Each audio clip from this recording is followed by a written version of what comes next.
Hey, Kafka here, as well as Go Blade, Silver Guoba, and Go Jingliu. I will be checking out the brand new buffs coming to 4 beloved characters in the next patch. We'll be looking at and reviewing every change, and boy did we get some insane buffs, they did not let us down. There are a couple issues, but Silverwolf notably is looking like a newly released unit, Kafka is aiming for a future-proof role, and Jingliu and Blade are getting much needed top-ups. I will be doing a full in-depth guide on every single buffed character on top of this video that will include calculations on how big the buffs were, as well as new builds and synergies. So please like and subscribe if you want to see those, but now let's begin. First off, to get these buffs, all you will have to do is go to the character screen, go here, and toggle them on. Easy.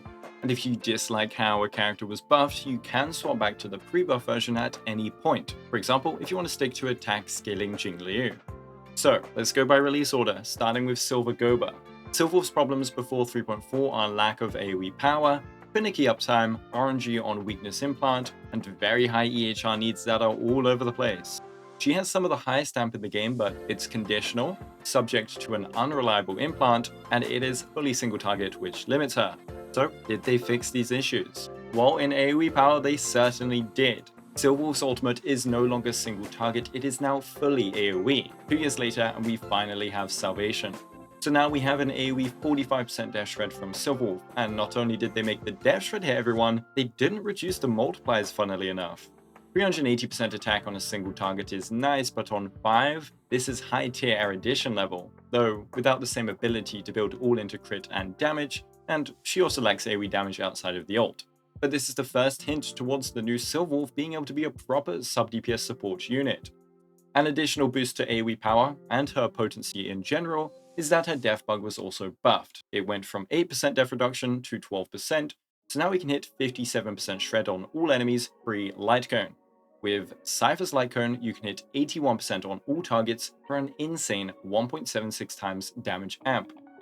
And what about her finicky uptime? They didn't fix the all-type res lasting fewer turns than the specific elemental res reduction, but they did help her ultimate uptime immensely. Before, you'd need E1 or tutorial, but now you don't need either for a 3-turn ult rotation. This is because of her new A4. She will get 20 energy at the start of a battle. Then, she also regenerates 5 energy at the start of her own turn, just like Tingyun and Ruan Mei. And both of these are affected by energy regeneration rate.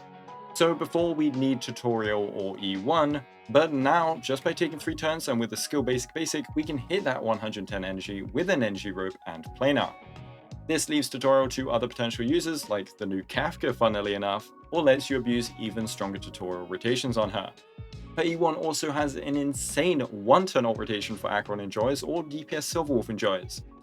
And that 20 energy at the start of the battle also fixes a key flaw versus Pella or Jiao Cho, and that is the first turn ultimate.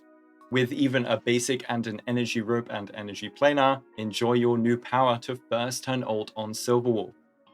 And the weakness implant? Yes, that was also fixed. Now, instead of being completely RNG, Silverwolf's new skill will prioritize the element of the first allied target in the lineup. This is an immense quality of life bonus and makes her incredibly reliable versus off element. She isn't going to have AoE implant or res down, but at least on a big elite or boss, you will now have her full power whenever you need it, and that is a very big boost.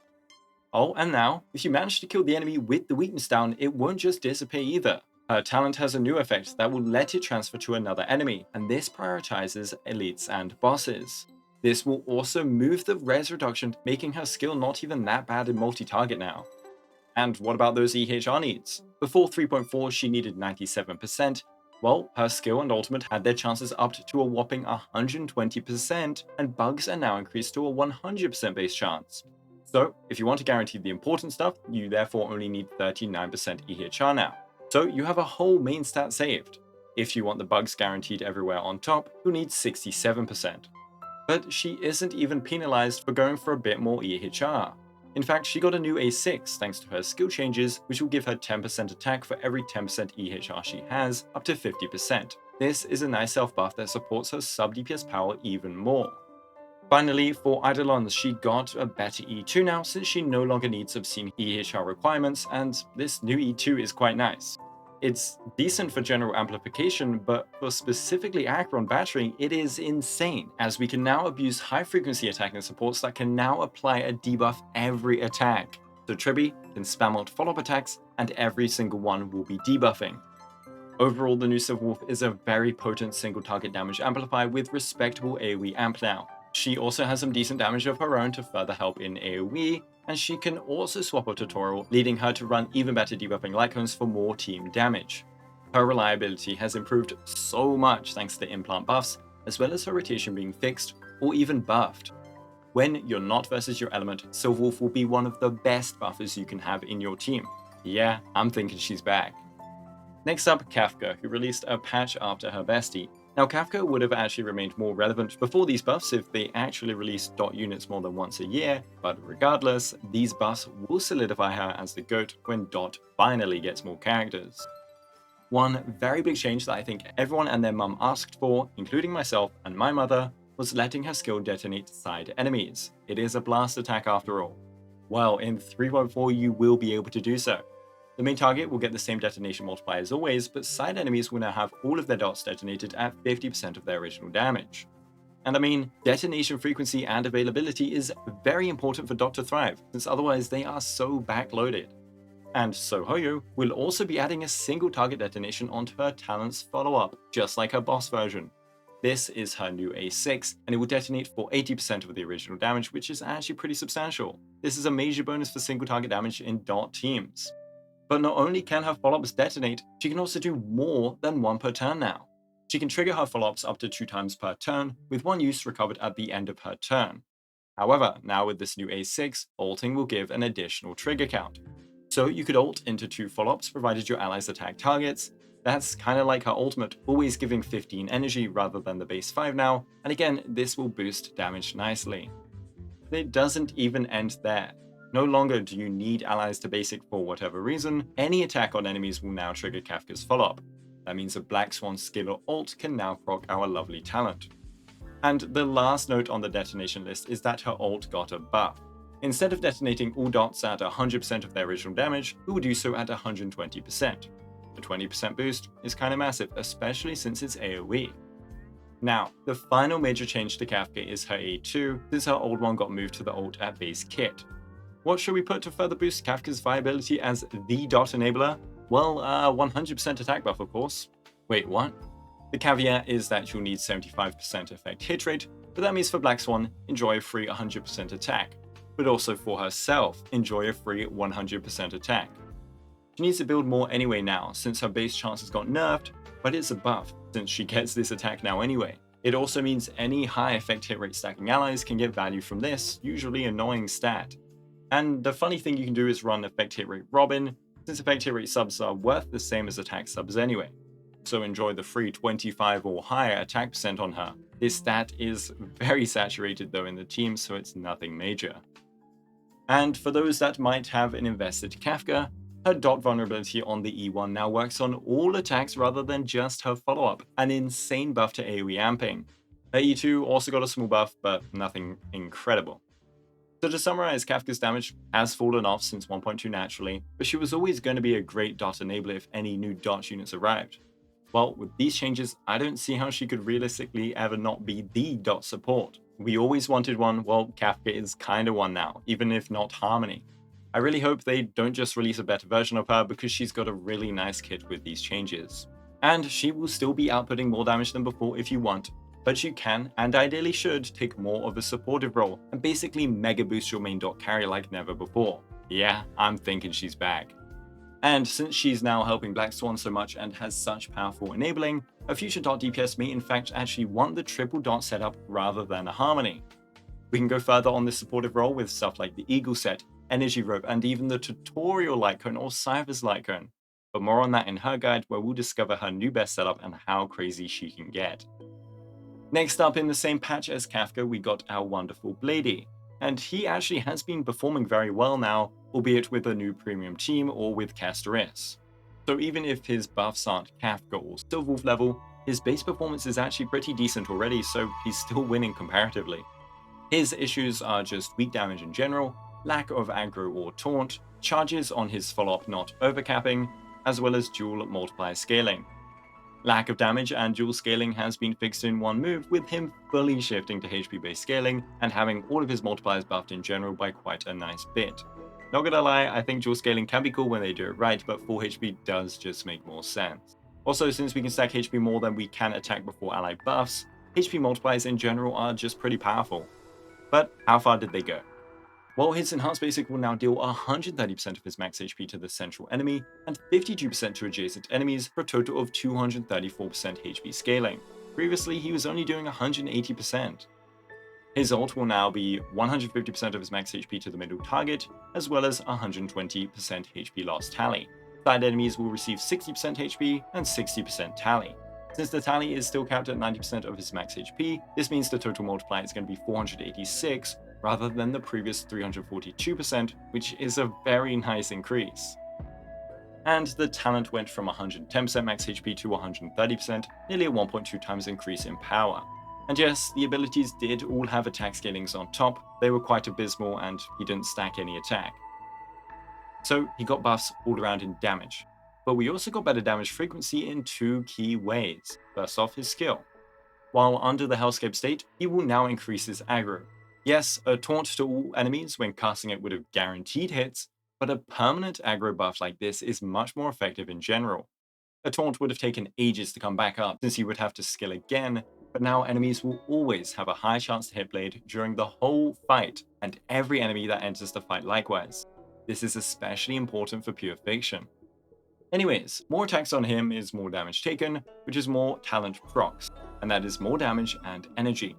More attacks taken also means more energy, which means more ultimates. It's a fantastic buff loop for him. But speaking of energy, now he will additionally regenerate 15 energy per follow-up, thanks to his A6.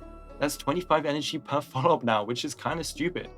And since he's also getting hit a ton more, and thus doing more follow-ups, this means he generates even more ultimates on top of what I said earlier. But his ult does need HP loss, right, to do damage. They thought of that with the new A2 and A4, as with his new A2, now you will retain 50% of the HP loss you accumulated after ulting. On top of that, with the A4, 25% of healing received will be converted to the ultimate tally. So even though you can spam way more ultimates, his HP loss is insanely reliable. Finally, E1 Blade is no longer sus. More ults does mean more E1 procs, but now the multiplier is also added to his enhanced basic attacks. His single target damage is much better at E1, and this is quite nice since you can lose to him sometimes on limited banners. But I do hope you guys win in 3.4. So for Blade, they didn't give him talent charge overcap, but they made his damage way more reliable and stronger, whilst also increasing his damage frequency. Yes, he won't hit 1 million in a damage per screenshot, but he does tons of attacks and his damage distribution is very balanced. He's a consistent gamer, and since he's already doing well, I expect these buffs to keep him relevant for a nice while longer, though without power creeping recent DPS. Anyways, finally we have Jingliu. Everyone decided to be a Stellaron hunter, not tell her. Now, if you thought Blade going to full HP was interesting, well, Jingliu also took the leap.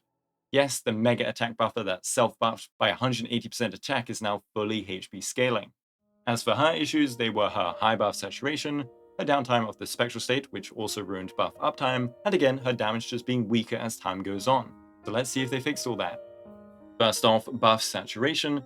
This wasn't really fixed at all. She still gets that 50% crit rate, and she still gets a mega buff in her talent. Since she is no longer attack scaling, they opted to give her crit damage stacking in her brand new talent. We now get stacks for Moonlight when allies receive damage or consume HP up to 5 stacks. It will give 44% each, or a total of 220% crit damage. So in fact, with her advanced buffers like Bronya or Sunday, she got even more saturated. So did they at least fix the spectral state and its downtime or uptime, I guess? Yes, absolutely.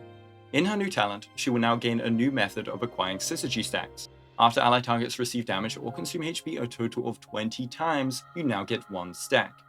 Since she will be consuming ally HP every attack, you can at least generate 1 extra synergy per Jingliu rotation now, and thus another enhanced skill.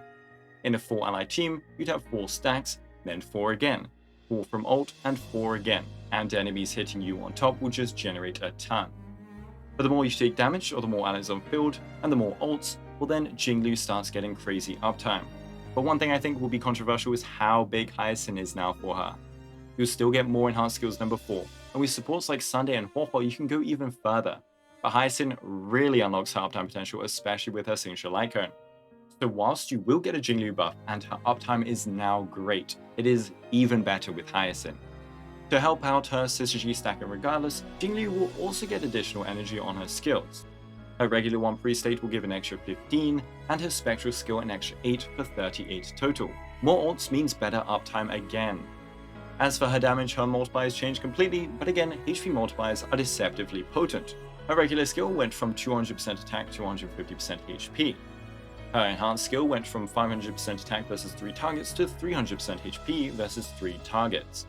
And finally, her ultimate went from 600% attack to 360% HP. And yes, she gave herself a ton of attack, but she still self-buffs a load, just in a different stat. Finally, she will now also ignore 25% of the target's defense on her next attack after obtaining synergy at max stacks. Again, this is heavily incentivizing the Hyacinth synergy, but if you can keep activating this, you are getting a very nice damage increase, which also works decently with her signature. Unfortunately, that's kind of it. Her Everest Trace remains, her small ultimate damage boost remains, and the advanced forward at least got fixed into energy. She also will want the same top support's blade wants now due to her transition to full HP scaling, which hurts account flexibility a bit, as before she could at least abuse attack supports. So if you want to run 2 of these high buff or HP scaling DPS, it's getting a bit tricky support-wise, and in meta value you'd rather just run the strongest DPS you have. Though for Jingliu lovers, her investment options also got buffed. Her E1 no longer is limited to a single target fight, it just always works. Her E4 was changed from an attack buff to crit damage, but this is a quite decent buff for E4, even if heavily saturated. And her E6 now gives another 2 synergy stacks, relevant for the Def Ignore trace that got added, and now she gets a very high 30% res pen instead. So overall, I'm very happy with the buffs, but let me know what you guys think too. Wolf is now insane, Kafka is winning hard, Blade is popping, and Jingliu is doing better. I personally would have loved to see Jingliu get fixed up a bit more, and maybe signatures get buffed to accommodate the new kits. The 2 DPS will definitely not survive forever, as that's the DPS cycle, but they clear cycles faster, and Wolf and Kafka are going to have a rebirth period, and Kafka I think will just stay relevant in any dot team for a long while. Just need more dot units. Subscribe for the full guide soon, and see you then. Thanks to my amazing YouTube members, thanks for watching, and have a Guoba day.